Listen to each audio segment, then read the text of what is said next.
Hello everyone, so welcome to my channel. If you were with me last week, I made a video about how to set objectives and be successful in achieving them. If you haven't watched the video yet, I suggest that you do because I will make some references to it today. And actually today what I'm going to do is give you an example of how you can apply the concepts and ideas that I introduced in the other video into your language learning objectives. And the example I will use today is my objective to reach JLPT N5 level in Japanese, the N5 level being the lowest level. So it's nothing amazing, but still it's an objective and it's something I have to work towards. So the way I organized my objective was that I created a little table on Word, and it looks like something like this.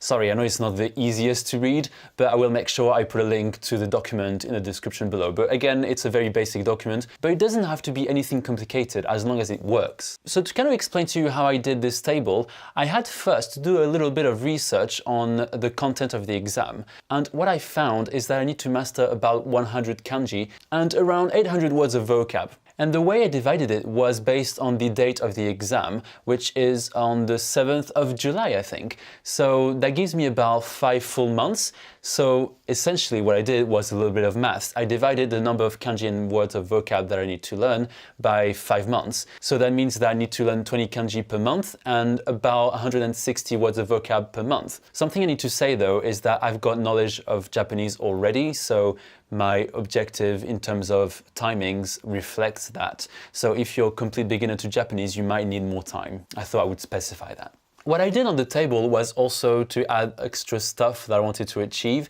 So essentially my objective is partly to do the N5 exam, but also to develop other things like writing and speaking, because for the exam, I don't think you actually need to speak. It's only a reading and listening based exam. But I didn't want to just limit myself to that because I want to get like a sort of comprehensive knowledge of Japanese, even at beginner level.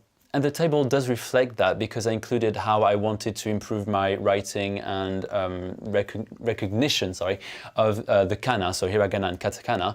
I also included that I want to finish one of my textbooks, so Japanese from Zero. Again, this is a book I've used before, but only partially.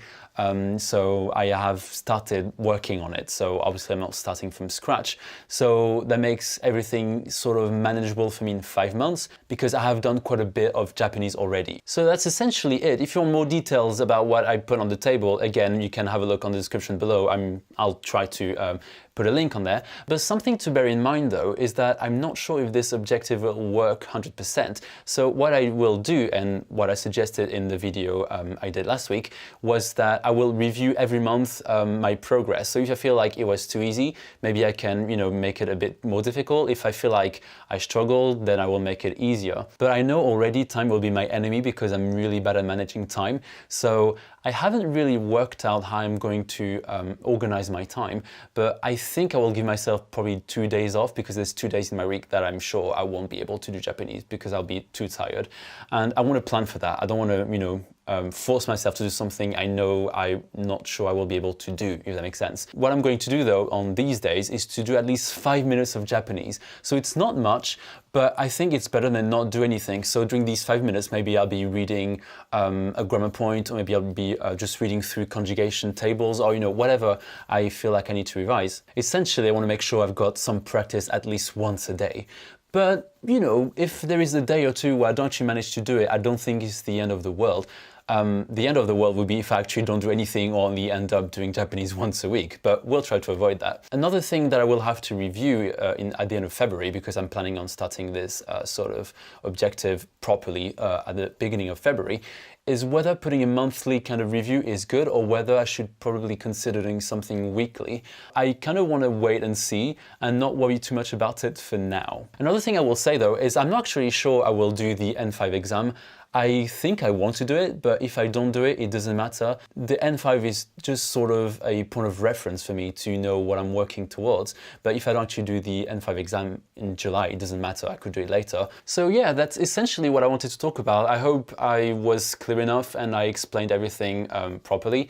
Again, it's not really something that is very difficult, but I think taking the time to reflect on how you're going to achieve your objective is quite important. And it means that you're planning for things that will happen or that will not happen, so you're not taken by surprise. So that's essentially the objective of this objective setting. So if you do decide to do a similar objective, maybe the same one or any other one, maybe let me know in the comment section and tell me how you think you are going to organize your time and organize and spread out the different elements or different bits of language you need to learn to achieve your objective. And I will see you later. Bye.